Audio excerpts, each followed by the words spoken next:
Alô, amigos e amigas, estamos iniciando o nosso Economia e Desenvolvimento desta semana. Vamos de imediato ao espaço por um conselho que defenda a profissão contábil.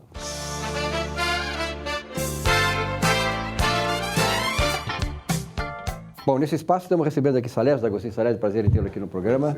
Esse espaço aí que está tomando corpo no Estado, né? E sobretudo pelo seguinte, né, Salésio, o Conselho, como vocês têm dito aqui, precisa de renovação.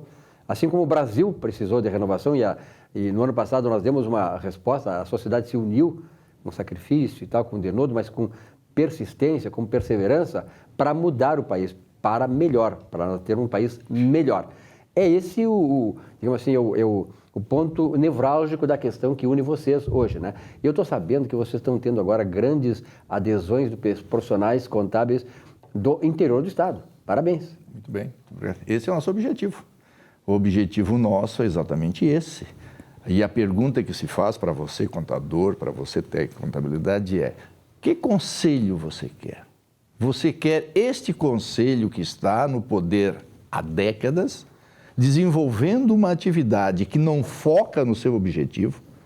Você sabe que o objetivo do conselho é fiscalizar a profissão. E quando se diz fiscalizar a profissão, nós estamos dizendo proteger para que intrusos não interfiram na nossa área. E é isso que nós queremos. Nós queremos um conselho ativo, um conselho que realmente defenda a profissão. Nós não queremos um conselho que foca na fiscalização do profissional. O conselho hoje, claro que o conselho tem que fiscalizar o profissional, sim, porque nós temos alguns colegas que são antiéticos, que não cumprem com as normas técnicas. Mas esse não é o objetivo principal do conselho, porque o profissional, ele está habilitado. E se ele está habilitado, ele sabe executar as suas funções. O conselho tem que focar em quem não é habilitado e que está exercendo a nossa atividade. É esse o conselho que nós queremos, Silvio. E é isso que nós defendemos. Silvio, tu sabes que eu recebi uma correspondência de uma colega lá de Rio Grande. Ela é professora e é profissional. E ela disse para mim o seguinte: professor D'Agostinho, aqui em Rio Grande, todos pregam a mudança. Eles não aceitam mais que o Conselho trabalhe como está trabalhando, porque hoje o Conselho arrecada esses milhões todos de reais, e o que é que eles fazem? Reuniões, festas, viagens nacionais e internacionais, fazem o que? Diárias, pagam diárias, enfim, convidam os seus aliados, convidam os seus amigos para desenvolver cursos, palestras, que não são úteis à profissão, mas para justificar gastos. Então, os profissionais aqui de Rio Grande, segundo ela, querem mudanças. Só porque o que eles me disseram é o seguinte: eles não querem participar porque eles têm medo. Eles têm medo que o Conselho abra processo ou faça fiscalização. Ou seja, o Conselho de Contabilidade está mais focado no profissional para intimidar. Falar em intimidar, Silvio, falar em intimidar, o Conselho efetivamente usa como tática a intimidação para controlar os profissionais. Ora, inclusive a manifestação contrária. Exatamente. Ou seja, funciona mais ou menos assim: se você me contrariar, se você me desafiar, ou se você me questionar, eu mando lhe fiscalizar e abro um processo ético contra você. Esta é a atividade, esta é a forma como o Conselho age. Ora, calar o profissional para não questionar as ações de AC é uma tática de intimidação que nós não aceitamos. Nós queremos ver os profissionais participando, nós queremos ver os profissionais felizes, queremos ver os profissionais valorizados, queremos ver um conselho ativo lá na Receita Federal, questionando por que os profissionais não são respeitados, lá junto ao governo do Estado, junto à Prefeitura Municipal. Queremos ver uma profissão para cima, queremos ver profissionais altamente qualificados e felizes, agindo com independência. Assim, não sendo subordinado ao seu patrão para que ele possa assumir responsabilidade. É isso que nós precisamos de um conselho, Silvio. Os ventos democráticos, pelo que eu vejo, não chegaram no conselho. Elas há muito tempo estão longe de lá, né? Mas, Salésio, o que eu tenho observado é que essas adesões, não só da professora lá de Rio Grande, mas várias adesões. Temos aqui, por exemplo, a família Vargas, né? O Valnei Luiz Vargas, que é lá de Eldorado do Sul, não é isso? Guaíba, aquela região da Carbonífera, a zona carbonífera. Mas também é Costa Doce, né? Também é Costa Doce. Pega Barra do Ribeiro, Camaquã, Tapes, Vila. Mas o teu mais ele é Guaíba. Carbonífera, é Guaíba, né? Isso. Parabéns pela adesão. Por que está aderindo a essa chapa aí? Na verdade, é uma alegria participar do evento e da chapa com o colega D'Agostin. A gente já se conhece há um bom tempo. E a oportunidade de participar de uma nova oxigenação do Conselho Regional de Contabilidade. Eu já fui convidado em outras oportunidades para manter-se este conselho que está aí. Mas eu fui na outra chapa com outro colega e eu participei. Fomos derrotados, ficamos em terceiro lugar, segundo lugar, me parece. Eu acho que o colega lembra. O que a gente, vendo aí os relatos, essa maneira de punir quase o colega, eu não tenho problema algum, em razão de até ser advogado, ser economista, sou professor, eu não tenho problema nenhum com o conselho, sou inscrito lá desde 95, sem problema, e acho que seria muito cômodo eu ficar junto na nominata e aí permanecer. Não, eu já era oposição e continuo. Agora com o colega D'Agostin, uma renovação que nós esperamos que a categoria nos acompanhe aí, porque é necessário e indispensável. Haja vista, como o senhor comentou, que a própria sociedade brasileira já, no voto último em 2018, fez uma tomada, uma posição que a sociedade queria mudança. É o que nós queremos também, nesse calor, de uma renovação também na categoria dos contadores e contadoras. Tu falaste muito bem essa questão da oxigenação. E aí, Cristiano, prazer em tê-lo aqui novamente. Silvio, muito obrigado pelo convite novamente, aí, excelente programa, Economia e Desenvolvimento. Silvio, a gente está novamente aqui para propor esse diálogo, junto com o Salésio, junto com o Vargas, e eu gostaria que os profissionais de contabilidade, no momento de votar, eles façam uma reflexão. O que o Conselho trouxe de proteção, defesa e valorização para a profissão contábil em todos esses anos que eles estão lá? Gostaríamos também, Silvio, de lembrar que nós estamos vivendo um momento de mudança. É verdade. É um momento próprio. Nós temos que aproveitar esse momento. A contabilidade hoje, ela está se resumindo a uma hiperburocratização. O Conselho, ele se calou diante de práticas em que as receitas estaduais e federais vêm incumbindo a classe, e o contador hoje ele não tem mais tempo sequer de dialogar com seus colegas. O Conselho, ele não é inclusivo, ele não traz propostas e ele não abre diálogos. Então, caros colegas, pedimos que neste momento vocês reflitam antes de fazer o voto. Pedimos que votem na nossa chapa, não por uma simples mudança, mas por uma mudança que agregue, em que a gente possa propor diálogos e traga uma inclusão maior para nós. Porque nós precisamos, é um momento, Silvio, um momento de mudança. Perfeito. Quando tu falar em coisas inclusivas, eu me lembro de um livro de dois economistas americanos, James, não sei o que lá, outro, que dizia, cujo título é o seguinte: Por que as nações fracassam? E elas fracassam, Cristiano, porque exatamente elas desenvolvem entidades e instituições extrativistas e não inclusivistas, como tu colocas. Essas entidades extrativistas, o que elas fazem? Elas sugam sem dar retorno. Elas são o sanguessuga da sociedade.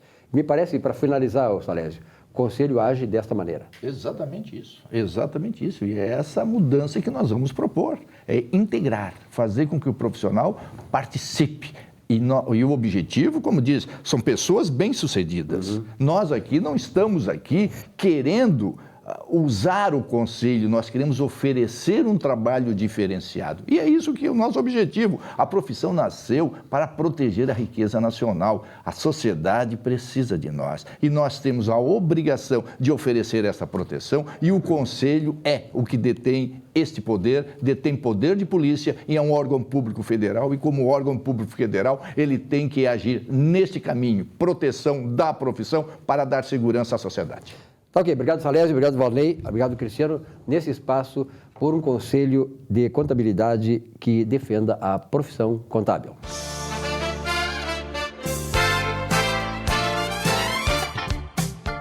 Olá, foi na esteira da reforma luterana que o liberalismo econômico constituiu sua ética.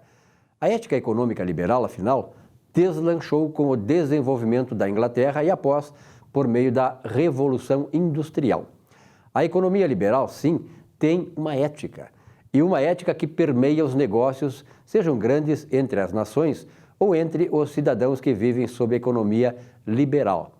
E é por isso que há países prósperos, todos eles coincidentemente adotando a economia liberal. E é por isso que a esquerda brasileira, retrógrada e ressentida, bombardeia as liberdades.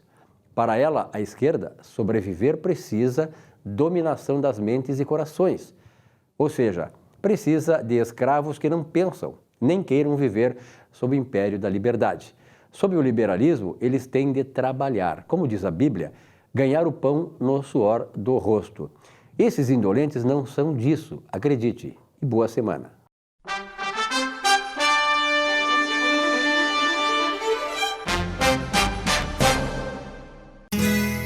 Ser gaúcho é preservar as tradições, é valorizar a educação e acreditar que um futuro melhor nasce nas páginas de um livro. É nossa tradição trabalhar duro, temos orgulho do suor que escorre do rosto. Ele reconforta a alma e sedimenta uma vida digna. É nossa tradição valorizar o passado para desenvolver o futuro. CMPC Celulose Rio Grandense. Desenvolvimento é a nossa tradição.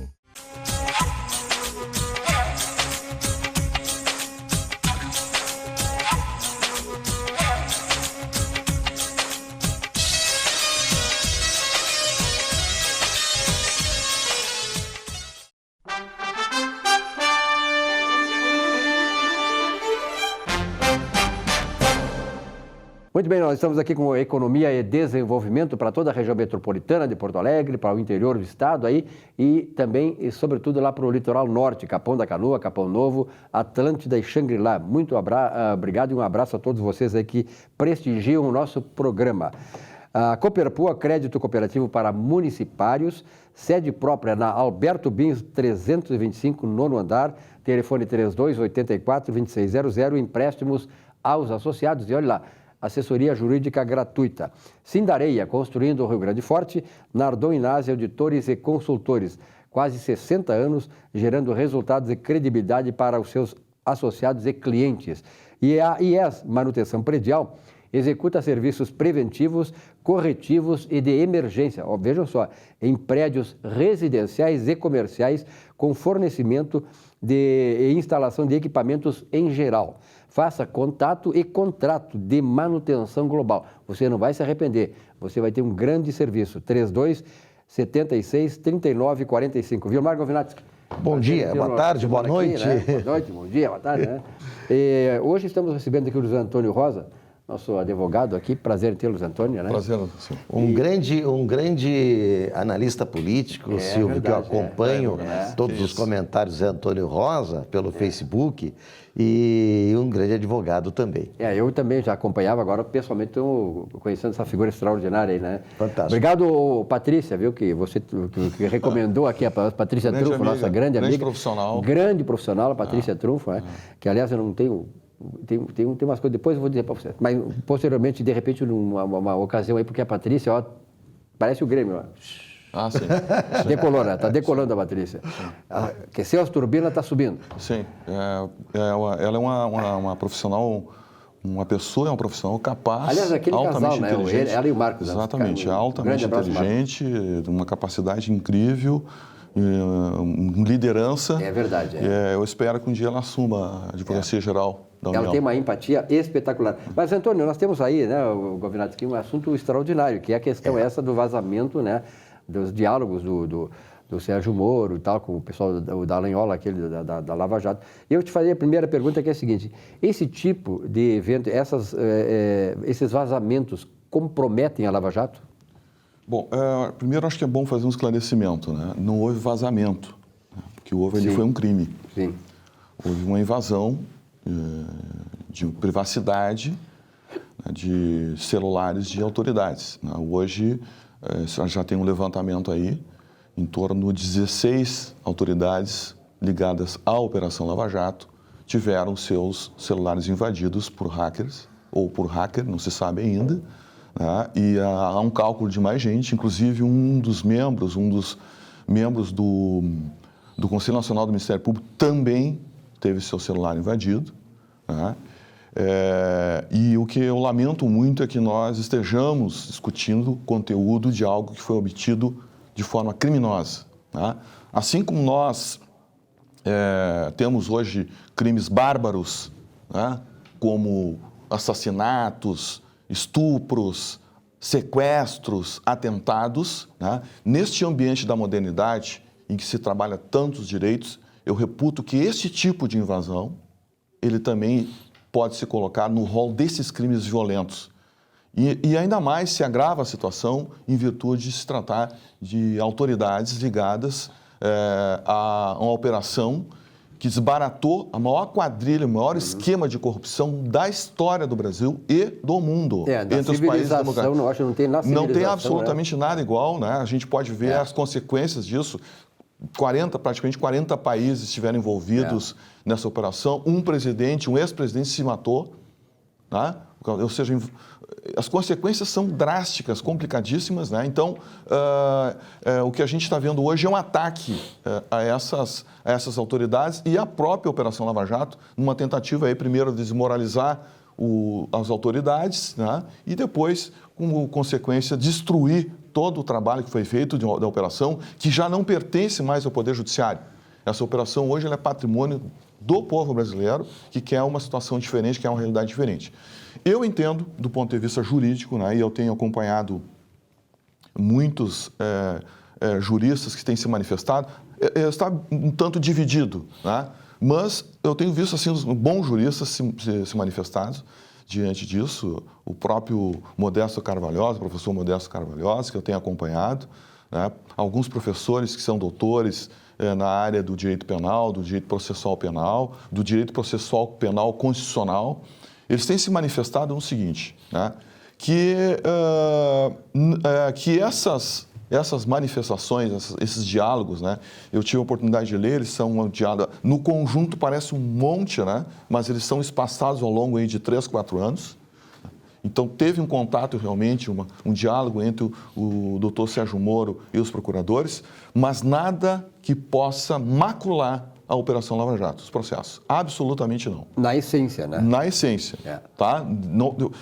O que foi tratado ali são questões de ordem procedimental, até não era nem mesmo processual, procedimental, alguns comentários, e comentários que os juízes fazem com as partes. Exatamente. Eles fazem tanto com promotores como os advogados das partes. Exatamente, né? doutor. E mais nesse caso, é impossível querer se imaginar que numa operação deste porte, desta monta, desproporcional, né? E eu digo desproporcional porque muitas das operações foram frustradas, e foram frustradas exatamente porque a quadrilha se incrustou na estrutura do Estado e tinha informação privilegiada. Por exemplo, numa operação da Polícia Federal no Instituto Lula, eles chegaram lá, não tinha os computadores.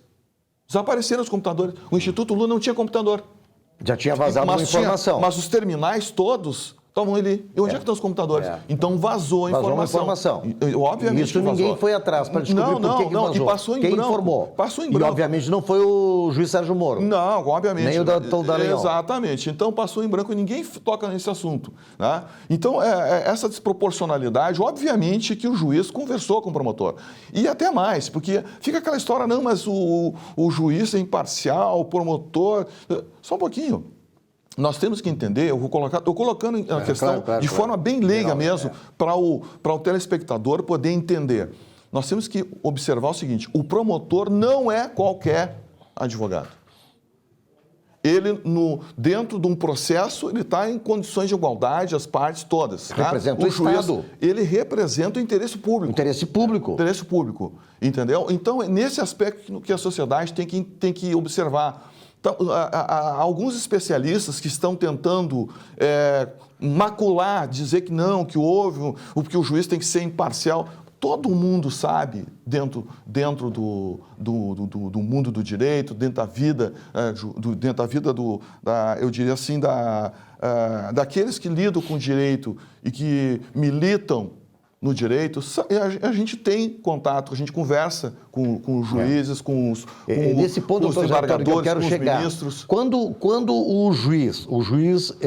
o Ministério Público é o dono do processo penal, certo? O Ministério Público é dono da ação penal. Da ação penal. O juiz, ele é o dono do processo. Sim, ele conduz o processo, Ora, ele preside o processo. Se o juiz não tiver condições para entender o processo, de conversar com quem está envolvido, que tenha competência, que tenha capacidade, mas principalmente a competência, que seja competente para isso, como acontece inclusive nos júris. No júri, o juiz para a sessão do júri, para quê? Para conversar lá reservadamente com o promotor, com o advogado de defesa, etc.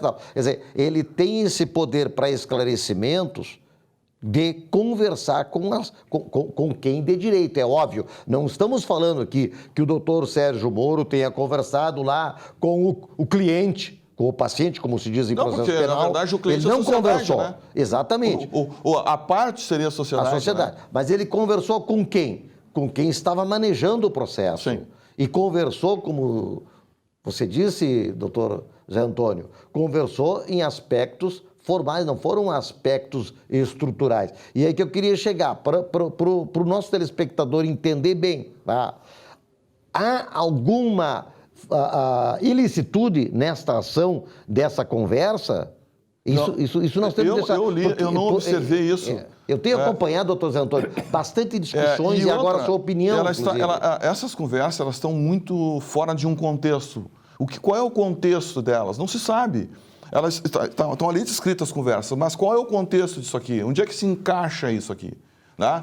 Me parece de forma muito clara que aquilo ali foi um prato feito. Né? E em algum momento, doutor Zé Antônio, alguma dessas conversas conduziu para alguma prova forçada, alguma prova ilícita? Para condenar?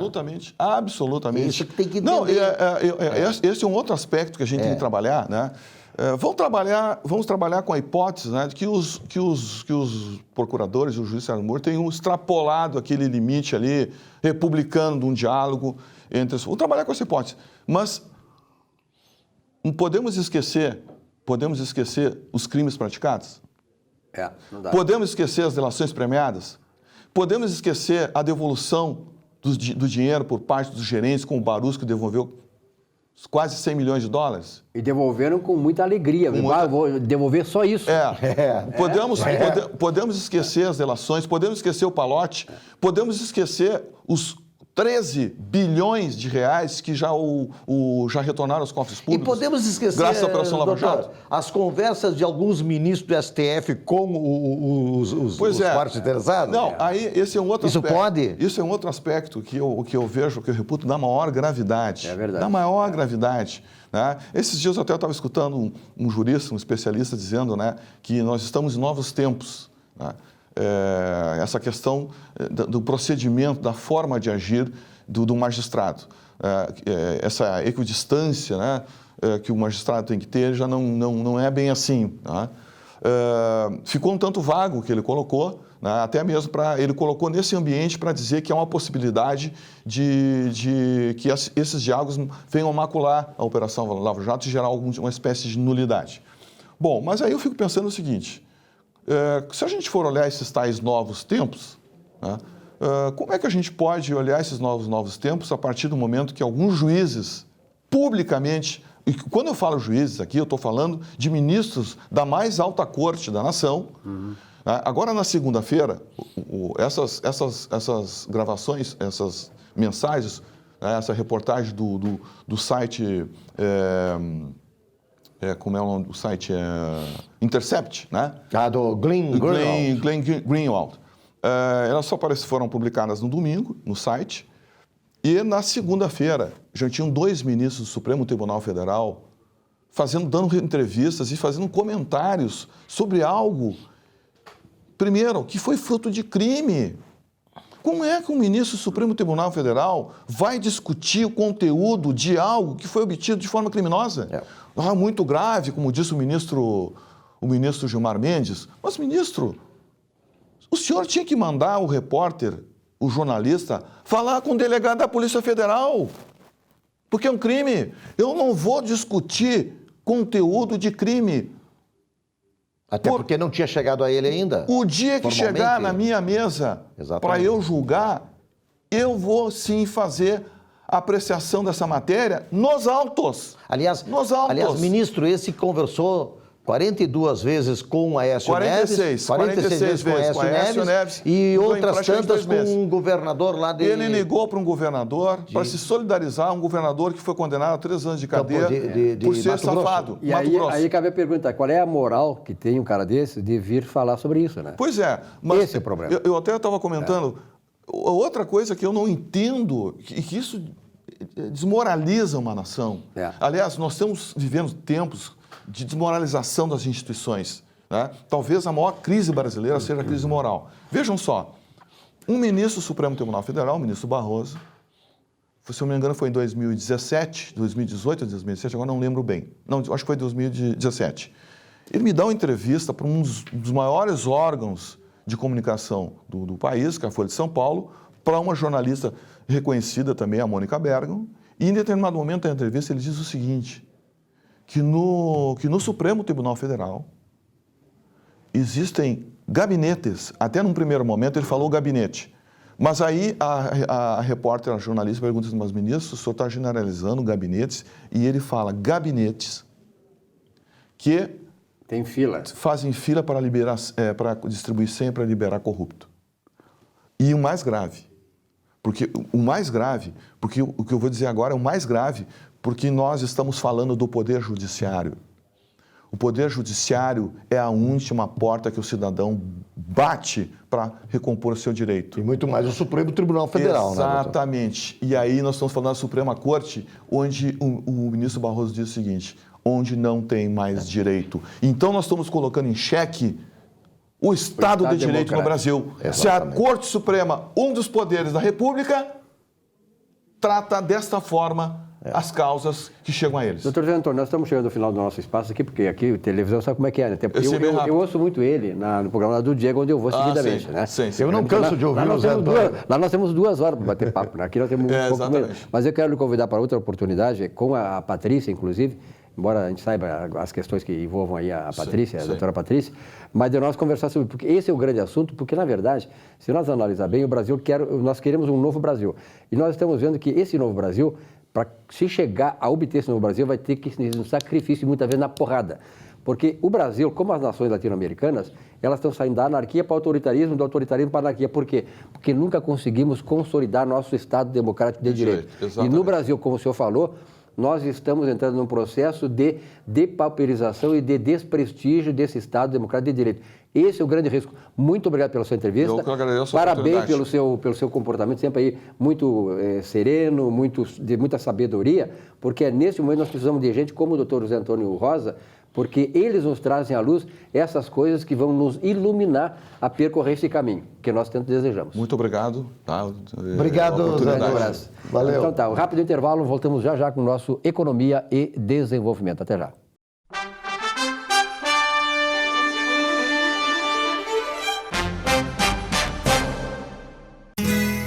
Ser gaúcho é preservar as tradições, é valorizar a educação e acreditar que um futuro melhor nasce nas páginas de um livro. É nossa tradição trabalhar duro. Temos orgulho do suor que escorre do rosto. Ele reconforta a alma e sedimenta uma vida digna. É nossa tradição valorizar o passado para desenvolver o futuro. CMPC Celulose Rio Grandense. Desenvolvimento é a nossa tradição.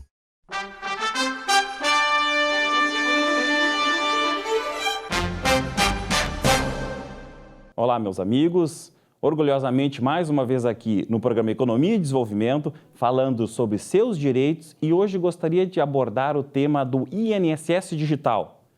O avanço que tem a Previdência Social na questão das plataformas digitais e aí o acesso ao segurado aos seus benefícios previdenciários.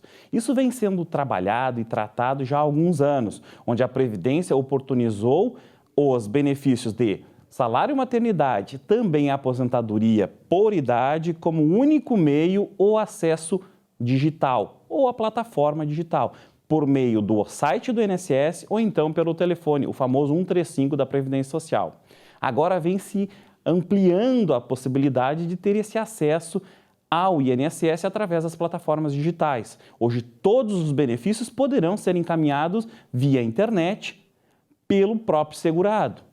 Tem vantagens, pois isso desafoga um pouco do trabalho da Previdência Social, onde não tem mais aquelas filas junto às agências da Previdência Social, onde o segurado, através do aconchego, do sossego do seu lar, através de um computador, poderá aí acessar aos benefícios previdenciários, ter ali acesso ao seu histórico de contribuições para poder acompanhar a sua vida laboral e também já preparando a sua aposentadoria. O problema nesse sistema é para aqueles segurados que, vamos dizer assim, que têm um problema de analfabetismo digital, funcional, onde não tem acesso às redes sociais ou então à internet para poder aí pleitear o seu benefício e entendo que um acesso restrito aos benefícios previdenciários, pois não terão aí como chegar até o INSS para fazer o acompanhamento dos seus benefícios. Onde, antigamente, quando se fazia o encaminhamento direto nas agências da Previdência, você tinha um contato direto com o servidor, onde ali poderia dirimir algumas dúvidas, receber alguns aconselhamentos, e hoje isso não é mais possível, pois todo o encaminhamento é feito através da internet, é aí uma impessoalização da questão desses serviços prestados ao cidadão. Essa é a dica de hoje, esse é o comentário de hoje. Agradeço mais uma vez a audiência e estamos aí esperando o próximo programa. Muito bem, nesse espaço do Economia e Desenvolvimento, Vilmar Govinato, recebendo convidados teus aqui, né? Convidados especialíssimos né, Silvio? A área de trânsito é contigo, né, Tchê? Convidados Apresenta os nossos convidados. Então, convidados assim muito significativos para nós, convidados que tratam justamente de preservação da vida, né? Então vamos apresentar aqui a Luciana Pereira, que é da área de educação para o trânsito da IPTC de Porto Alegre, há muitos anos, né, Luciana? Não vamos dizer quantos anos assim também, tá porque... Não vamos entregar a idade, para que o telespectador não comece a desvendar outras idades. Mas eu não tenho problema com isso. E o Ramires Brilhante, que hoje trouxe uma equipe aí, veio com uma equipe de Vitória do Espírito Santo. Aí vamos apresentar, vamos falar sobre o assunto, né? Estão visitando a capital gaúcha. Muito prazer em receber o pessoal de Vitória aqui do Espírito Santo. Espero que todos eles torçam para o Grêmio aqui também, né? Porque eu tenho um time lá, na verdade, mas eles certamente são torcedores do nosso Grêmio que está decolando agora, né? A brasa pro assado, né, Silvio? Faz parte. Vamos lá, então. Então, o Ramires Brilhante, né? Ele traz uma novidade que, pelo menos, acho que para mim é novidade, acho que para o telespectador também, né, Luciana? Que é este assunto aí da Rede Brasileira das Cidades Educadoras, né? Então, acho que esse é um assunto muito importante para a gente falar, Luciana. Eu acho que é importante a gente... Porque Porto Alegre, claro que faz parte dessa rede, não é? Sim. Então... Porto Alegre faz parte dessa rede e esse, digamos assim, esse resgate, né, desse trabalho que Porto Alegre já vem fazendo há bastante tempo dentro da Rede Brasileira de Cidades Educadoras, ele se intensificou a partir do Projeto Pedestre Idoso, que nasceu do programa Vida no Trânsito. Projeto Pedestre Idoso. Pedestre Idoso. Que nós estamos realizando lá na IPTC desde 2016. em parceria, e não é um projeto, a gente tem que corrigir algumas, digamos assim, algumas falas, porque a gente sempre fala IPTC, e o uniforme é muito forte, né? Isso é positivo, mas nós temos muitos parceiros envolvidos nesse trabalho do projeto Pedestre Idoso, né? Nós temos o programa Vida no Trânsito, que é uma política pública que vem trazendo essa proposta. Cidades gaúchas também. Sim. Sim, nós temos inclusive como resultado, né, da implantação do programa Vida no Trânsito aqui na nossa capital, a expansão dele para outros municípios.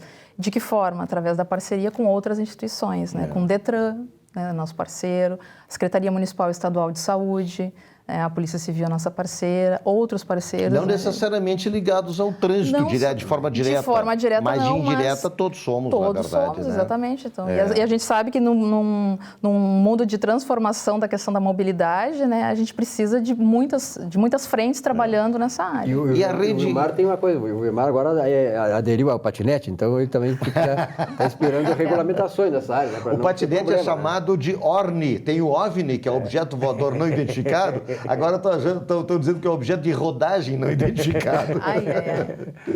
Mas e aí? Então, Ramírez, brilhante, como é que veio essa novidade da rede esta brasileira de cidades educadoras? E por que agora está com a sede em Vitória, no Espírito Santo? Olha, a rede surge na década de 90, onde as cidades começam a se questionar qual é o nosso papel na construção de um planeta melhor.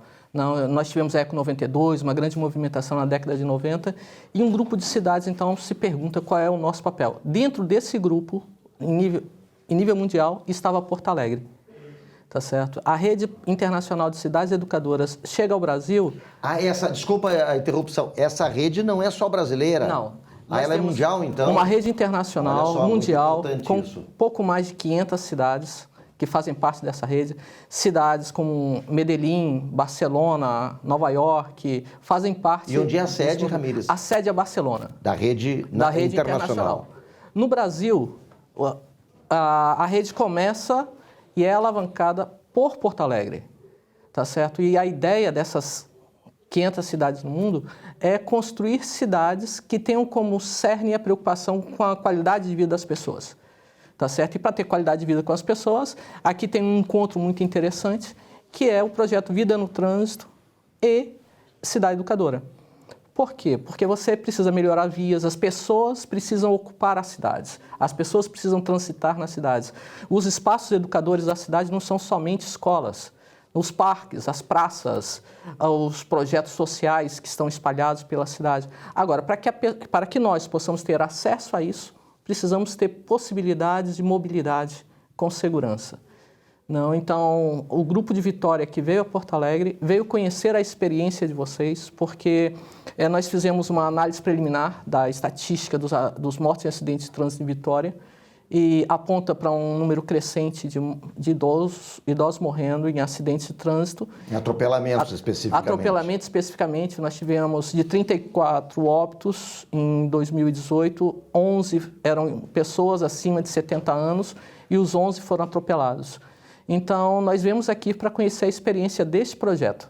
Nós tivemos contato com essa experiência em Vitória, que foram lá apresentar essa experiência. O projeto Vida no Trânsito nos deu a conhecer essa experiência. Essa experiência foi apresentada no Congresso Internacional de Cidades Educadoras em Cascais. E isso nos chamou a atenção. A Luciana esteve em Cascais apresentando o projeto. E para a gente poder reverter esse quadro, porque Vitória é uma cidade que envelhece como muitas outras no país.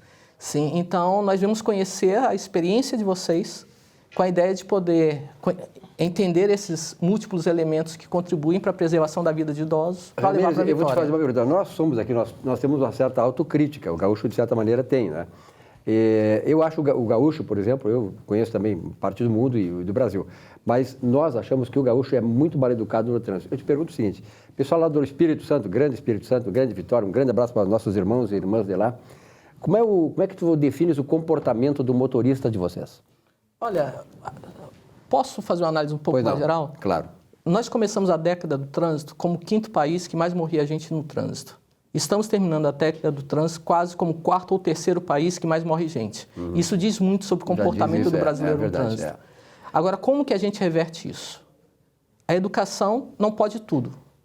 Mas a gente não consegue fazer mudanças culturais sem educação. A base é a educação. A educação, a fiscalização, a infraestrutura, que são a base do desenvolvimento do projeto Vida no Trânsito. Claro. Tá? A gente poder fazer articulação entre processos educacionais, entre planejamento viário, entre infraestruturas e uma boa fiscalização. E o Brasil está bem mobilizado nesse processo da rede brasileira, Ramírez, porque confesso que para mim é uma novidade realmente a existência dessa rede, Luciana. Mas vocês vieram numa caravana aqui, quantos integrantes vieram aqui? 7. 7 pessoas. 7 né? pessoas. O Brasil está realmente bem integrado com isso? As outras capitais, os outros órgãos de trânsito? Olha, nós hoje no Brasil somos 20 cidades na rede internacional de cidades educadoras. Enquanto em Portugal, um país bem menor, são 70. Tá certo? Mas nós estamos promovendo este avanço. E uma experiência que é uma experiência de referência internacional. É um pouco o que está acontecendo no Rio Grande do Sul. O Rio Grande do Sul tem a primeira universidade que tem um núcleo de pesquisa sobre cidades educadoras, que é a Universidade Federal de Passo Fundo. De Passo Fundo? De Passo Fundo. E no entorno dessa universidade, um conjunto de 5 cidades fizeram a adesão. Então, nós estamos nos perguntando como fortalecer redes regionais de cidades educadoras, porque em um país como o Brasil, fazer uma gestão nacional é muito difícil. Então, se a gente trabalha com redes regionais, pode ser que esse crescimento se dê mais facilmente. E é o que está acontecendo no Rio Grande do Sul, através desse trabalho que começou com a Ramírez, Federal de quanto Passo tempo Fundo. vocês ficam aqui no estado? Nós ficamos no estado até o domingo pela manhã. Até desse domingo, né? Então tá. E essa vai ser uma primeira visita ou vocês vão daqui para outro lugar aqui? Não, nós ficaremos em Porto Alegre conhecendo as experiências da cidade em relação ao trabalho com a... Bom, sabe que televisão é tempo, então nós gostaríamos e esse assunto, um assunto complexo, realmente que chama muita atenção e é preciso que a gente trate muito essas questões de trânsito, da educação sobretudo, né? Como disse o Ramírez, sem educação, a educação é a base de tudo, mas não é só educação. Então, nós seríamos muito honrados se pudéssemos conversar muito mais sobre isso, que o tema exige essas coisas. Mas nós temos, televisão é tempo, então eu te agradeço muito a presença aqui, tá, Ramírez, a Luciana aqui, nossa conterrânea aqui do Rio Grande do Sul. Sim, gente. Parabéns pelo trabalho que a IPTC, essa nova linkagem que a IPTC está conseguindo dar aqui na sociedade. A IPTC, Silvio, tem reduzido muito o número de mortes no trânsito nos últimos... Termos essa metodologia, termos implantado essa metodologia, né? A gente conseguiu, Porto Alegre é uma das poucas capitais que conseguiu, antes do término da década mundial de segurança viária, proposta pela ONU, né, que era de redução em 50% do número de mortes, Porto Alegre conseguiu o ano passado, 2018, nós atingimos esse patamar antes mesmo de terminar. Então, isso é muito positivo. É um bom começo. Bom, muito obrigado para vocês. Um abraço, pessoal do Espírito Santo, mais uma vez. Espírito Santo que, aliás, eu como economista, sei, o Espírito Santo é modelo hoje no Brasil. É um dos poucos estados que tem uma situação fiscal, que é uma situação fiscal equilibrada. Parabéns a vocês do Espírito Santo, Vitória, que estão aqui nos assistindo também. E muito obrigado pela presença, tá? Sucesso nesse empreendimento aí. Obrigado pela oportunidade. Tá bom. Muito obrigado. Um rápido intervalo, nossa Economia e Desenvolvimento volta já. Fique aí.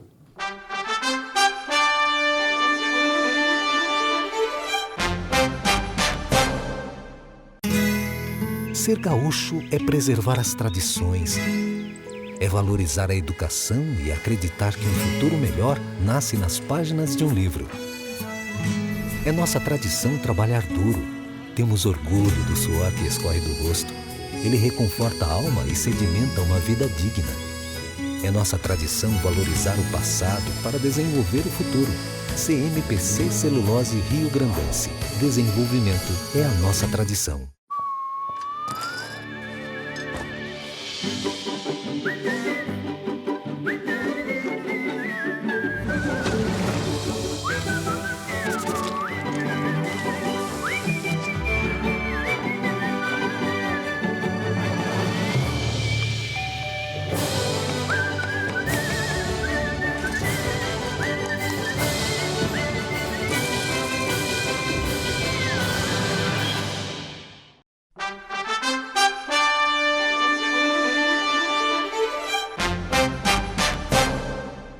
Olá pessoal, bem-vindo ao programa Economia e Desenvolvimento, o bloco Meu Nome é Jorge. Quero apresentar para vocês, reforçando aqui, né, que esse livro, o livro Sentimentos, que eu vou lançar esse ano na Feira do Livro de Porto Alegre. Em breve, eu direi para vocês o dia e a data, para vocês, se quiserem adquirir o livro, uma sessão de autógrafo, alguma coisa assim, vocês contam com a presença de vocês lá na Feira do Livro. Hoje eu gostaria de fazer um pensamento sobre reflexão. Deixar aqui uma mensagem de reflexão de vida. Eu fui acometido de uma notícia muito triste nesse final de semana que passou. Foi no sábado. Fui surpreendido com a morte de uma aluna que eu tive o privilégio de conhecer, uma aluna dócil, uma jovem querida, amada, de 18 anos, a Laura Boni, filha do vereador Carlos Boni de Estância Velha. Eu tenho uma vida literária em Estância Velha. Eu já fui patrono da Feira do Livro, daquela cidade, e tenho trabalhado nas escolas do município.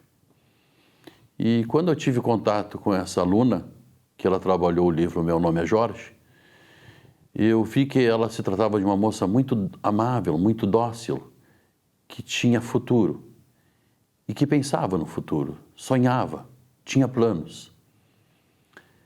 E neste sábado ela sofreu uma convulsão, fato que foi culminante. Muitas vezes pensamos na vida, a vida é o maior patrimônio que nós temos. Muitas vezes guardamos raiva, né? Ficamos tristes, não falamos com as pessoas, né? E não pedimos perdão, não perdoamos. Não sabemos que nós temos prazo de validade. Não sabemos o dia que vamos partir. Ainda mais hoje que vivemos num mundo tão individualista, né? Prepotente. As pessoas achando que o mundo nasceu para elas, que não foram elas que nasceram para o mundo. Mas podíamos não estar mais aqui. E que mensagem nós vamos deixar para as pessoas? O que nós estamos somando na vida de alguém para melhorar a vida dos outros? O que estamos fazendo aqui? Será que a vida é só enriquecer? Porque hoje estamos vendo uma sociedade doente, onde em primeiro lugar está o dinheiro, em segundo lugar está a aparência, em terceiro roupas de grife, bens materiais. Não vamos levar nada disso. É hora de pensarmos, de nos espiritualizarmos mais, de pensar na vida, de perdoar, de ser útil, né? De não guardar mágoas, de perdoar, de valorizar as amizades, abraçar as pessoas que convivem conosco, porque amanhã podemos não ter mais esse privilégio de abraçá-los. Dar amor, que estamos tanto carentes de amor e de carinho, é hora de refletir. E eu gostaria de deixar esse pensamento aqui para vocês. Espero que todos reflitam com essa minha colocação, com essa minha mensagem e pensem na vida. Aproveitem a vida. Aproveite cada momento que Deus nos deu. Como eu disse quando comecei aqui esse bloco. A vida é o maior patrimônio que nós temos. Estou terminando o bloco agradecendo nossos apoiadores e colaboradores, Ponto das Cucas de Araricá e Noemi Aluguéis de Capão da Canoa. Muito obrigado e até o próximo bloco. Muito bem, então estamos aqui no último espaço do programa Economia e Desenvolvimento, vereador Luiz Braz. Um prazer imenso. Sempre juntos, não é, vereador? E recebendo visitas ilustres hoje no programa. Os meus amigos da Cooperpoa. E eu gostaria muito que as pessoas prestassem atenção nessa mensagem que os amigos da Cooperpoa, tanto o Dr. Charles como o Dr. André, eles vão dizer aquilo que os municipários podem conseguir de vantagem hoje dentro da cooperativa. Maravilha. O Dr. Charles Haas, então, responsável pelo departamento jurídico da cooperativa, que chama Cooperpoa, Cooperativa de Crédito Mútuo de Porto Alegre, e o Dr. André, então, é o responsável, é o diretor financeiro, é o homem do dinheiro, rapaz. Da cooperativa. Vamos começar com o Dr. André, vereador? Vamos lá. Pois não, doutor André, a cooperativa, ela já existe há muito tempo, ela traz benefícios, principalmente para os municipários, não é? de Porto Alegre, mas ela também está aberta ao público em geral? Não, ela, de acordo até com o estatuto, ela é direcionada aos funcionários do município. Aos funcionários do município de Porto Alegre. De Porto Alegre. Estamos aí num momento muito interessante, muito importante, né? A abertura de todos os canais de consignação para os funcionários do município. Nós tivemos agora, há pouco tempo, essa confirmação. Então, uma grande novidade que a gente traz aqui, que a gente quer expandir ao nosso associado, é que hoje está aberto, inclusive, para o funcionário aposentado e pensionista da Prefeitura de Porto Alegre. Nós antes não tínhamos este canal, agora nós temos. Então, a gente, inclusive, de acordo com os dados da própria Prefeitura de Porto Alegre de 2018, né, os aposentados hoje, eles somam no total de 51% de todos os servidores. E já ultrapassaram, inclusive, os servidores ativos, né? Que tem um pouquinho menos de 50%. Então, é um nicho muito grande de servidores aí e a gente está à disposição para atender esse servidor aposentado pensionista. Ô, André, e esse dinheiro que, na verdade, é trabalhado nesses empréstimos, os valores são limitados ou não? Pode ser qualquer valor? De acordo, a gente analisa cada caso, tá? Sim. A gente, na Coperpô, a gente se preocupa muito com a questão social daquele funcionário. A gente não pode comprometê-lo, por exemplo, a ponto de extravasar seus próprios gastos pessoais, né? Então, a gente cuida muito isso. É feito um estudo, o associado traz a documentação, a gente analisa o mais rápido possível e aí a gente vê um valor que se enquadra no teto daquele associado, né? A nossa questão é auxiliar financeiramente o associado. A gente não pode prejudicá-lo em momento algum, então ele tem que ajeitar a vida dele, não, a gente não pode prejudicá-lo mais. E o Dr. Charles Haas, nesse caso, como chefe do jurídico lá da Coperpô, também dá o seu auxílio nessa história de como conduzir o associado, aquele associado que de repente também ficou um pouco inadimplente por questões pessoais, por razões familiares, enfim? Exatamente. Cumprimentando a mesa, os nossos telespectadores e os nossos municipários principalmente, que são realmente a essência da cooperativa. A Coperpô, ela disponibiliza assessoria jurídica aos seus associados, dando orientação na área de família, contratos, enfim. E, principalmente, nós estamos aí com uma necessidade que entendemos aí de tentarmos conciliar com os nossos associados que possuem inadimplência, que são inadimplentes e daqui a pouco tem uma ação judicial ou, por sabe-se lá, algum motivo pessoal, não conseguiram cumprir suas obrigações. Então, nós estamos ali à disposição para tentarmos parcelar, para tentarmos adequar a situação financeira do nosso associado com sua realidade. Entendemos que é muito importante isso aí, porque quem daqui a pouco não pode sofrer algum problema pessoal, e não é por isso aí que a pessoa vai se tornar, daqui a pouco, um pária no mercado financeiro, com um nome negativado, enfim.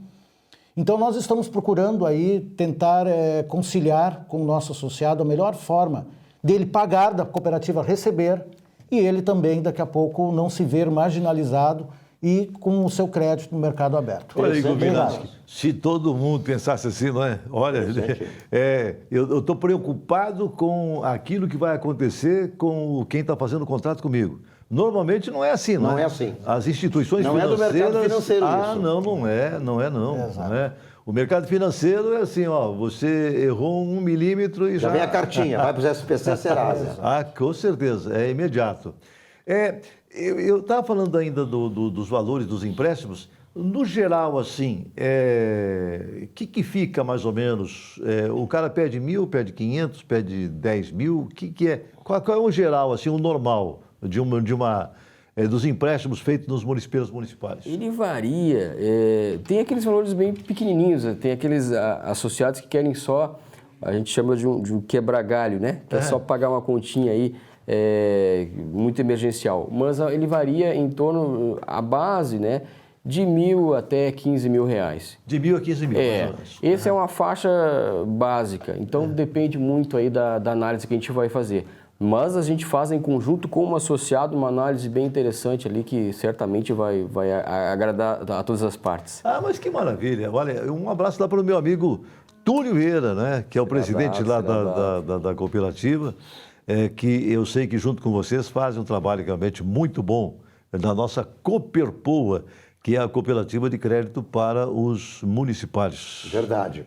Doutor Charles, qual é a recomendação que o senhor faz como advogado e responsável por essa área de contratos e tratar justamente com o cliente, para que os clientes não se atrapalhem? Olha, tenho bastante sensibilidade e obedeço a critérios pessoais quando fizerem um contrato. Porque nós temos aí hoje um superendividamento que o nosso judiciário tanto propaga e, inclusive, disponibiliza salas de conciliação, tendo em vista que as pessoas realmente começam a fazer empréstimo, pega aqui, pega ali, e no final perdem o rumo, a estribeira. E aí realmente causa sérios problemas pessoais, inclusive familiares, né? A pessoa não dorme mais de noite, a pessoa começa a se desvirtuar da sua vida social, enfim. É muito sério. Ficar endividado, sem tomar empréstimo, sem critério, sem as devidas precauções, pode levar a pessoa a sérias desavenças e, enfim, infortúnios. Essa é uma boa recomendação, não é, vereador? Ah, com Essa é uma boa recomendação. Com certeza. Eu espero que todas as instituições financeiras comecem a pensar. Se preocupar. Tem que ter aula lá com o pessoal da Cooperpoa, viu? Tem que ter. Muito obrigado, então, vereador Luiz Braz, aqui com esse trabalho que nós tivemos com o doutor Charles Haas, com o doutor André Luiz Nunes, né, da Cooperpoa, trazendo essas informações formidáveis, né, e essas recomendações aí extremamente importantes. O programa Economia e Desenvolvimento se despede e esperamos contar sempre com a assiduidade dos telespectadores. Até a próxima semana. Um abraço a todos.